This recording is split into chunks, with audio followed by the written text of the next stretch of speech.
ନମସ୍କାର ସାଙ୍ଗମାନେ, ଆଜିର ଏହି ସୁନ୍ଦର କାହାଣୀଟି ମୋର ସେଇ ଭାଇ ଭଉଣୀମାନେ ଦେଖିବା ଉଚିତ ଯେଉଁମାନେ କହୁଛନ୍ତି କି ଭଗବାନ ଆମକୁ ମୌକା ଦେଉନାହାନ୍ତି। ତେଣୁ ଭିଡ଼ିଓକୁ ପୁରା ଦେଖିବାକୁ ଚେଷ୍ଟା କରନ୍ତୁ। ଗୋଟିଏ ଦିନର କଥା। ଗୋଟିଏ ଦିନ ଭଗବାନ ବିଷ୍ଣୁ ଏବଂ ମାତା ଲକ୍ଷ୍ମୀ ବୈକୁଣ୍ଠରେ ବସିଥିଲେ। ସେତେବେଳେ ମାତା ଲକ୍ଷ୍ମୀ କହିଲେ, ପ୍ରଭୁ, ପୃଥିବୀରେ ବହୁତ ଲୋକ ଅସୁବିଧାରେ ଅଛନ୍ତି, କାହିଁକି ନା ଆମେ ଯାଇକି କାହାକୁ ସାହାଯ୍ୟ କରିବା। ସେତେବେଳେ ଭଗବାନ ବିଷ୍ଣୁ ହସିଲେ ଏବଂ କହିଲେ, ଠିକ୍ ଅଛି ଦେବୀ, ଚାଲ କାହାର ଅସୁବିଧାର ସମାଧାନ ପାଇଁ ତାକୁ ଗୋଟିଏ ମୌକା ଦେବା। ଏବଂ ଦୁଇଜଣ ସାଧାରଣ ରୂପ ଧାରଣ କରିକି ଗୋଟିଏ ଗାଁରେ ଯାଇକି ପହଞ୍ଚିଲେ। ସେ ସେଇଠି ଦେଖିଲେ କି ଗୋଟିଏ ଗରିବ ଚାଷୀ ଗୋଟିଏ ଶୁଖିଲା ଚାଷ ଜମି ଉପରେ ବସିକି ବହୁତ ଚିନ୍ତାରେ ଥିଲା। ତାର ଚାଳ ଘରଟି ଭାଙ୍ଗିବା ପରିସ୍ଥିତିରେ ଥିଲା।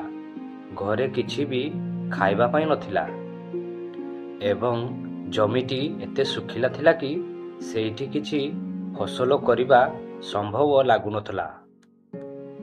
ମାତା ଲକ୍ଷ୍ମୀ ତାର ଏହି ପରିସ୍ଥିତିକୁ ଦେଖିକି ତାଙ୍କୁ ବହୁତ ଦୁଃଖ ହେଲା। ତ ସେ ଭଗବାନ ବିଷ୍ଣୁଙ୍କୁ କହିଲେ, ପ୍ରଭୁ, ତାର ଏତେ ପରିଶ୍ରମ ପରେ ବି କିଛି ହେଉନାହିଁ। ଆମେ ତାକୁ କିଛି ଧନ ଦେଇଦେବା, ଯାହାକି ତାର କିଛି ସାହାଯ୍ୟରେ ଲାଗିଯିବ। ତ ସେତେବେଳେ ଭଗବାନ ବିଷ୍ଣୁ କହିଲେ, ଠିକ୍ ଅଛି ଦେବୀ, ଦେଖିବ ସେ ତାର କର୍ମ ଦ୍ୱାରା କେମିତି ତା ଜୀବନକୁ ପରିବର୍ତ୍ତନ କରିପାରିବ। ଏବଂ ଭଗବାନ ବିଷ୍ଣୁ ତା ପାଖକୁ ଗଲେ, ତାକୁ ଗୋଟିଏ ସୁନାର କଏନଟିଏ ଦେଲେ ଏବଂ କହିଲେ, ଏଥିରୁ ତୋ ଜୀବନ ପରିବର୍ତ୍ତନ ହୋଇପାରିବ, କିନ୍ତୁ ତୁ ୟାକୁ ଠିକ୍ ଜାଗାରେ ଉପଯୋଗ କରିବୁ। ଚାଷୀକୁ ପ୍ରଥମେ ବିଶ୍ୱାସ ତ ହେଲା ନାହିଁ, କିନ୍ତୁ ସେ କଏନକୁ ନେଲା ଆଉ ଖୁସିରେ ଖୁସିରେ ଘରକୁ ଚାଲିଗଲା। ଏମିତି କିଛି ଦିନ ବିତିଗଲା ପରେ ଭଗବାନ ବିଷ୍ଣୁ ଏବଂ ମାତା ଲକ୍ଷ୍ମୀ ପୁଣି ଥରେ ସେଇ ଗାଁକୁ ଗଲେ ଏବଂ ସେ ସେଇଠି ଦେଖିଲେ କି ଚାଷୀର ଅବସ୍ଥା ପ୍ରଥମରୁ ବି ଆହୁରି ଅଧିକ ଖରାପ ହୋଇଯାଇଥିଲା।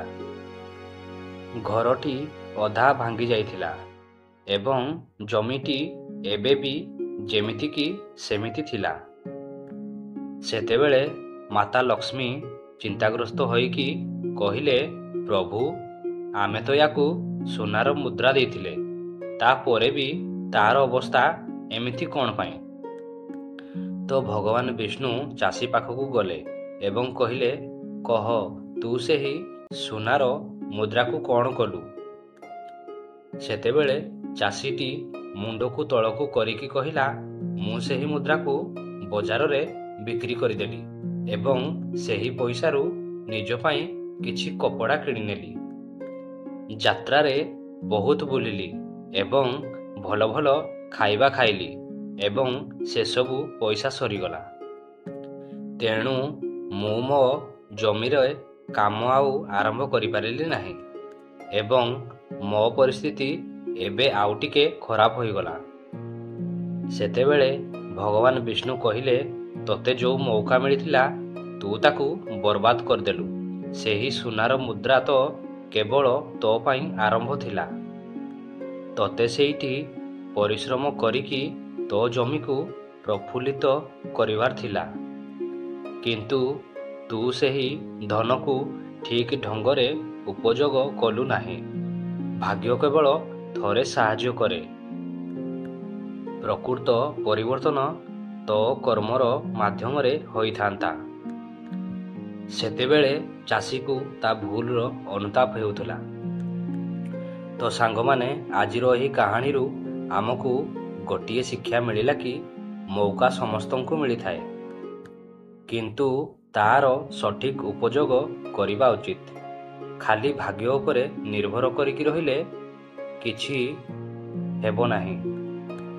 ମଣିଷର ପରିଶ୍ରମ ଏବଂ ଠିକ୍ ନିଷ୍ପତ୍ତି ଭାଗ୍ୟକୁ ପରିବର୍ତ୍ତନ କରେ। ତ ସାଙ୍ଗମାନେ, ଆଶା କରୁଛି ଆଜିର ଏହି କାହାଣୀଟି ଆପଣମାନଙ୍କୁ ନିଶ୍ଚୟ ଭଲ ଲାଗିଥିବ।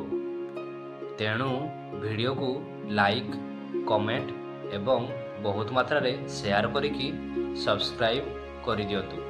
ଧନ୍ୟବାଦ।